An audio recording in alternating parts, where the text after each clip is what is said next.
Wali ini ada yang bersembunyi dengan penampilannya yang biasa-biasa aja. Dan saya sudah sering mengatakan walinya sufi itu soleh-soleh Pak, pakai serban, mungkin pakai kopiah, penampilannya soleh lah. Itu wali sufi. Ada wali namanya wali majzub, kayak Wan Sehan. Jadi Wan Sehan itu bukan sufi, jangan disebut beliau sufi, enggak, dia enggak sufi. Maka tidak ada tarekat sufi yang membuat orang seperti Wan Sehan. Itu namanya wali majzub. Wali yang kolbunya, ruhnya ditarik oleh Allah Subhanahu wa taala dari cinta dunia menjadi hanya cinta kepada Allah. Maka orang cinta kan kasmaran. Orang kasmaran ya seperti orang gila, tapi bukan gila. Yang faham nggak akan nyebut dulu pikiran.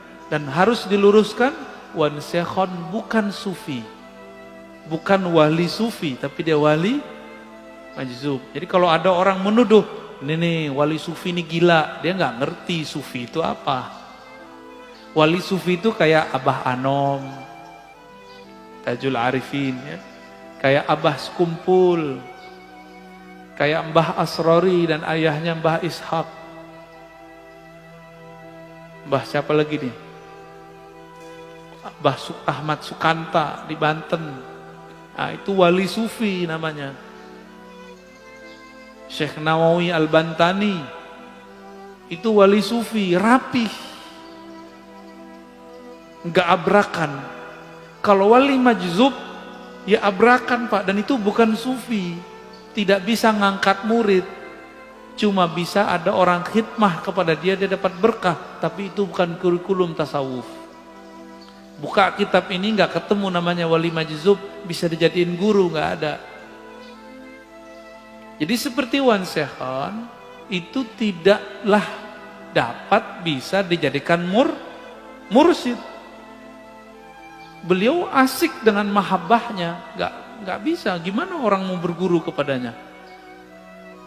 Jadi itu bukan wali apa sufi, tapi wali apa? Wali majzub. Terus yang ketiga ada wali yang menyembunyikan ma'rifatullah dalam dirinya dengan cara melakukan, menzahirkan hal-hal yang membuat orang mencelaknya, disebut wali malamatiyah. Ini tersebut dalam kitab Imam Ahlus Sunnah Al-Imam Suhrawardi, kitabnya Awariful Ma'arif, murid dari Syekh Abdul Qadir Al-Jilani yang disepakati ketasawufannya, kesufiannya. Malamatiyah ini kalau dia ketemu dengan orang yang satu channel dengannya, baru dia tunjukkan baju kewaliannya. Tapi kalau di depan orang-orang biasa kayak kita-kita ini, dia tunjukin yang aneh-aneh Pak, yang kira-kira kita nggak akan mengira kalau dia menyimpan ma'rifatullah di kolbunya. Masa si wali begini gitu, masa si wali pakai celana pendek misalnya gitu Pak. Itulah kalam Ibnu Athaillah Sakandari dalam kitab Ibnu Athaillah, subhana man satara sirral khususiyah bizuhuri al-bashariyah. Sungguh hebat Allah, Allah sembunyikan agen-agen ma'rifatnya dalam rupa sisi manusiawi.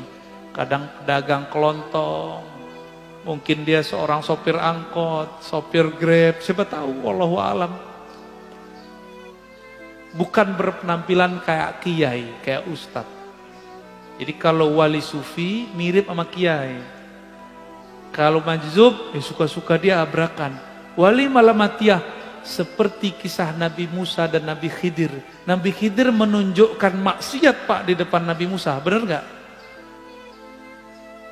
Maka antum nggak akan kuat ketemu wali malamatiyah, bisa kafir, mending nggak ketemu. Masalahnya di akhir zaman begini, wali-wali ini kan susah diketahui. Dan besar kemungkinan wali al-ghaus di akhir zaman nanti malamatiyah. Nabi Musa aja gagal Pak, tapi dianggap berhasil dengan syafaat dari Allah. 3 kali dia ingkar, bener gak?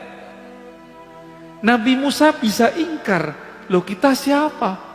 Kita bukan Nabi Musa. Kalau Allah tidak menakdirkan kita bisa terima, tidak membantu rohani kita bisa nggak kenal-kenal tuh sama wali Malamatiyah ini. Wali Malamatiyah ini punya trauma dengan iblis. Iblis itu dulu namanya Azazil. Bertambah ilmu ma'rifatullah karena dia beramal ribuan tahun, bertambah ujub. Dia merasa mendapatkan pengetahuan, bertambah ujubnya, bertambah sombongnya. Supaya tidak terjadi itu, supaya orang tidak mengkultuskan dia, wali Malamatiyah ini menghancurkan karakter-karakter sisi kesolehannya, supaya orang nanti menghujatnya. Di saat ada orang menghujatnya, disitulah dia kemudian tidak ujub. Itu Malamatiyah. Itu bukan sufi loh ya. Jadi yang sufi yang pertama aja. Kecuali si Malamatiyah sudah diperbaiki oleh Allah lahirnya, baru dia nanti persis kayak sufi. Kapan itu kita nggak tahu ya.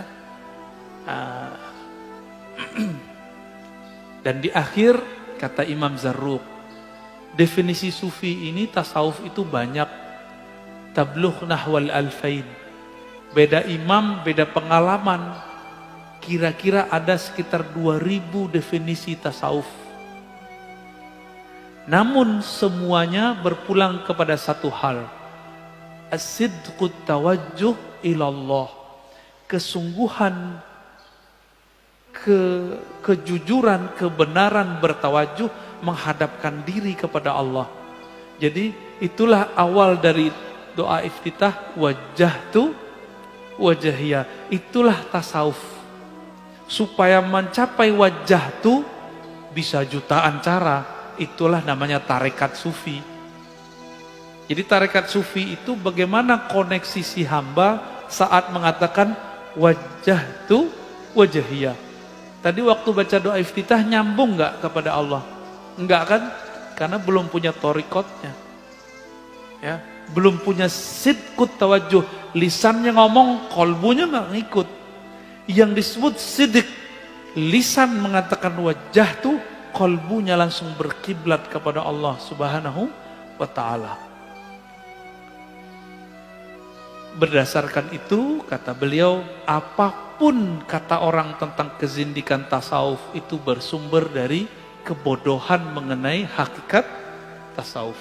Ya, jadi tolong sama-sama kita luruskan pemahaman ini. Ya, kira-kira itu.